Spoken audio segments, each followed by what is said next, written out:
This is USTP Claveria, home of the Trailblazers. Hello mga ka-agro! Welcome to our channel! Ang integrated livestock of tree farming nga nailhan usab na silvopasture, agroforestry o integrated crop livestock systems nag-involve sa pag-combine sa pag-atiman sa mga hayop ug pag-uma og kahoy sa usa ka yuta. Kini nga sistema nga nagbenepisyo gikan sa symbiotic relationship between sa trees, livestock and crops nga nagresulta sa mas maayong estado sa yuta, mga klase sa mga tanong ug hayop ug posible nga benepisyo sa ekonomiya. Mayong adlaw sa tanan, welcome sa atong channel. Karon, isgutan nato ang usa ka pamaagi sa pananom nga dili lang sustainable pero usa pod ka maalamon og epektibo nga pamaagi. Ang tawag ani kay integrated livestock and tree farming. Ang uban pod motawag niini og silvopasture. Kung ikaw usa ka farmer nga nagpakabana sa usa ka sustainable nga pag-uma, sada lang ka sa mas maayong paggamit sa yuta ug pag-aluma sa mga hayop. Kini nga video para sa imuha. What is integrated livestock and tree farming? Unsa man gid ning integrated livestock and tree farming? Kini usa ka proseso sa paggamit sa yuta diin ng kahoy, forage plants ug mga hayop nga pinakadagang tinuyo nga magkinabangay sa usa ka lugar. Dili lang niayop sa pastulan, dili pud kini kahoy lang sa bukid. Ang tumong ani ihiusa sila aron mag-work together as one sa usa ka area. Kini nga pamaagi nagtubod sa mga mag-uma nga mogamit sa ilang yuta sa mas maayo nga pamaagi. Mag-imo og pagkaon, kahoy para sa suga o fuel. Pagkaon sa hayop, ug kita sa usa ka lugaran. Ang mga kahoy naghatag og landong, panalipod ug usahay pagkaon sa mga hayop. Mga hayop mobalos pinaagi sa ilang tae nga mahimong abono sa yuta. Ug ang mga tanom nga forage mao'y pagkaon sa hayop o protection food sa yuta. Mura sa ecosystem nga ang matagbahin nagtabang sa usa-usa. Og dili lang kini idea, gigamit pud kini sa mga mag-uuma og sa tibuok kalibutan. Benepisyo sa mga farmer. Nganong daghan ang gagamit ani nga sistema? Karon, isguta nato ang mga benepisyo. Una, economic efficiency.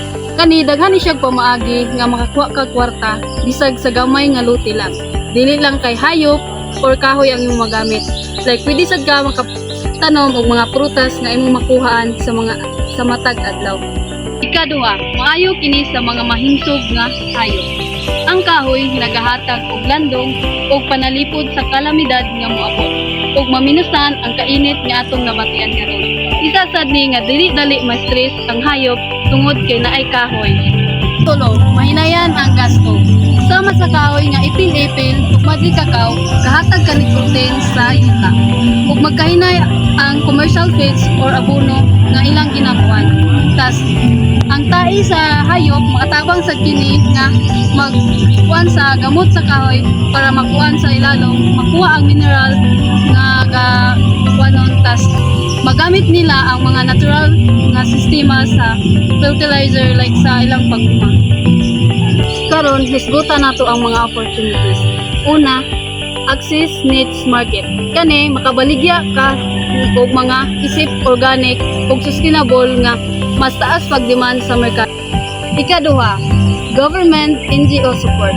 Adunay mga mutabang sa pag-uma nga gustong mogamit sa integrated system like trainings, input ug technical support. Ikatulo, environmental initiative. Sa umaabot, makadawat kag carbon credits o uban pang initiative sa participation of environmental sustainability. Ikaupat, agri-tourism potential. Kung maayo mong pagdumala sa imong kuma, mahimo kaning tourist spot destination ug makadungag sad sa income sa imong pamilya. Mga benepisyo para sa atong palibot. Una, magapugong kini sa erosion. Ang gamot sa kahoy maoy nagahawid sa yuta ilabi na sa mga dapit na bakilid. Ang ilang kanopi makapahinay sa kusog sa ulan ug ang ilang mga dahon makahatag og organikong material sa yuta. Maka-improve pud kini sa biodiversity. Ang kombinasyon sa kahoy, tanom ug hayop maghimo og balanse ug lig-on sa atong ekosistem. Daghan langgam, mga putyukan ug mga benepisyo nga insekto nga makahatag og pollination sa pest control. Carbon sequestration, ang mga kahoy maoy mukuha og carbon dioxide gikan sa hangin o mag-store niini sa ilang kahoy o ugat. Usa ni sa paagi sa pagigbatok sa climate change. Ang landong sa kahoy makatabang sa pagpabilin sa moisture sa yuta labi na sa kunting init ug walay regular nga ulan. How to implement integrated livestock and tree farming. So kung interesado ka ani nga pamaagi sa farming practices, tagaan ta ka og pamaagi unsaon. So, una, pagsugod sa platis, tan-awa ang imong yuta, asa dapit ang maayos ang pagkakoy, asa dapit ang foraging area para sa imong mga hayop, ug importante pod nga makabalo ka sa topografiya o kalidad sa imong yuta. Pagtanom ug angay ng mga kahoy. Piliin ang mga native nga kahoy sa inyong lugar, dali butugo o makahatag og seed ug bunga, pananglitan, madridi kakao, itil-itil o kakawat. Pangkatulo, pagpili sa angay nga hayop sa imong yuta ug kapasidad. Kung gamay ra ang yuta, magsugod sa manok o kambing. Pero kung medyo dako-dako pili, pwede ka magsugod sa baka. Pangkaapat, rotational grazing. Ayaw pasagde ang isa ka hayop nga nara sa isa ka lugar pirmi. Ipalibot sila sa tanan area aron dili madawat ang tanom ug makabawi pod ang yuta.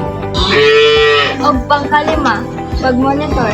Importante ang pag-monitor sa tanan nga aspeto sa kahoy, sa tanom ug sa mga hayop. Kay kung permanente nimo silang monitoron ug regular nimo sila nga bantayan ug kita nimo kung naa ba sila Challenges to watch out for sama sa mga uban sistema na ay mga hagit. Una, kinahanglan og plano ug obserbasyon. Nagadepende ang atong sistema sa pagresponde sa atong yuta. Ikaduha, kinahanglan nato initial investment sa atong tree seedlings and fencing. Ikatulo, kinahanglan niya na technical knowledge kung sa mga kahoy ug hayop ang bagay ug kung sa katiman ang atong mga yuta, kung sa nga klase sa mga bahog sa atong mga hayop ug daghan na karon nga organisasyon ang makatabang sa atong ngano importante kini nga sistema. Kay tungod sa integrated livestock and tree farming, dili lang kani usa ka teknik ug usa kini ka solusyon nga giatubang sa atong mga mag-uuma karon. Tubag ni sa land degradation, climate change, more inputs ug mga sustainable nga mga pagkaon. Hayop pod kini sa mga small scale farmers ug usa kani nga nagatudlo sa ato ug mas epektibo ug magkahiusa ang tanang mga butang. Salamat kayo sa pagtanaw ani nga video. Kung naa pa kay pangutana o interesado ka ani nga video, please like and share ani nga video sa imong mga kailang kung sama kanila nga interesado ani nga content. Kung naa pa kay pangutana about ani nga sistema o naa pa kay ika-share nga idea, comment below and I will be happy to hear your thoughts and feedbacks. Until next time, Stay rooted, stay growing, and farm smart. thank you! The